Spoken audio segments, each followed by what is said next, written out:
Shio, mon amour. Kimi wa eiki no, mon amour. Kokoro yose, odoru la javanaise.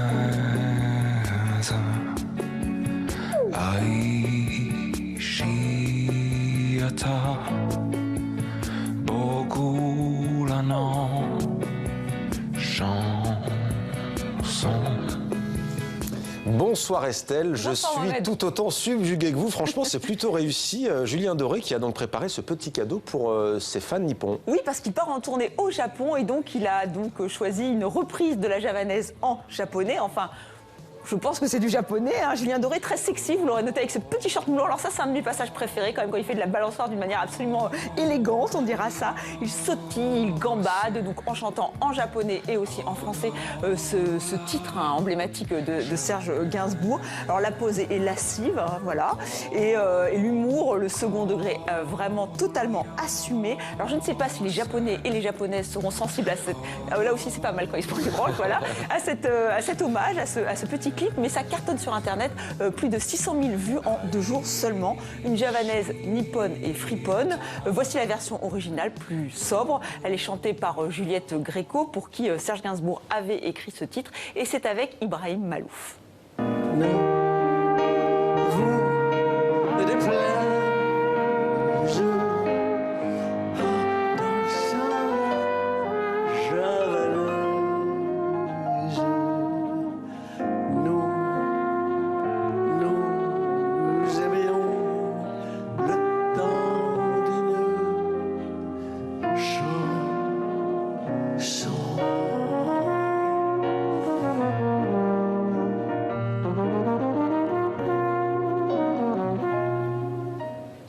C'était l'un des maîtres de l'art abstrait Estelle. Hans Hartung est à l'honneur au Centre d'art de Landerneau en France. Oui, Hans Hartung, peintre franco-allemand, porte-drapeau de l'abstraction lyrique, un mouvement artistique né après la Seconde Guerre mondiale. Alors des peintures abstraites, certes, mais on n'est pas dans le concept, dans l'intellect, non.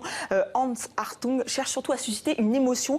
Il veut que ces toiles nous touchent, nous bouleversent. Il aime jouer avec les couleurs, les textures, les taches. Alors très connu de son vivant, il aurait pu s'installer dans une certaine routine parce que sa carrière a été très longue, mais non, il a toujours cherché à renouveler son art, à changer de technique pour créer cet autre langage humain. Alors cette exposition nous permet de découvrir 70 toiles qui n'avaient jamais été exposées en France. Elle nous permet surtout de redécouvrir cet artiste. Reportage Pascal Achard, Clément Aline et Audrey Demar.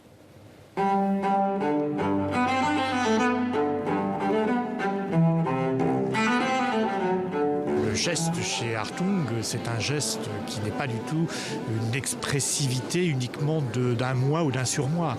Ce n'est pas du tout quelque chose qui cherche à aller vers un autre ailleurs que celui de la peinture, de la présence du tableau. C'est très important cette idée de présence du tableau. Et ce tableau est un être qui échange avec vous quand vous êtes en face de lui.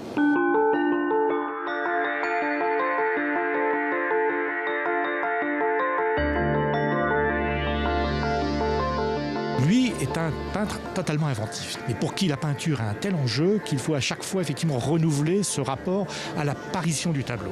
C'est quelqu'un qui va utiliser le rouleau de lithographie, qui va utiliser la tyrolienne de celui qui fait les enduits de façade de maison, qui va utiliser le balai de Genet trempé dans la peinture pour avoir une sorte d'application très physique sur dans les grands formats. Et puis pour finalement utiliser le prolongement du geste très léger par le pulvérisateur qui fait qu'il obtient de grandes toiles avec cette fois-ci, dans les années 88-89, là où il va disparaître, un final éblouissant dans sa carrière.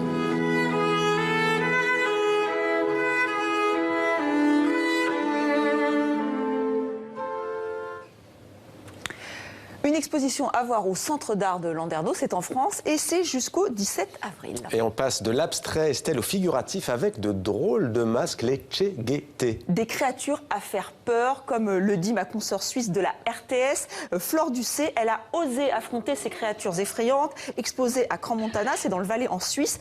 Des masques de carnaval qui n'ont qu'une seule fonction, donc nous faire peur. Ils terrifient les villageois du Le Chantal entre la Chandeleur et le mercredi des Cendres. Une coutume qui reste très mystérieuse et qui remonte à la nuit des temps.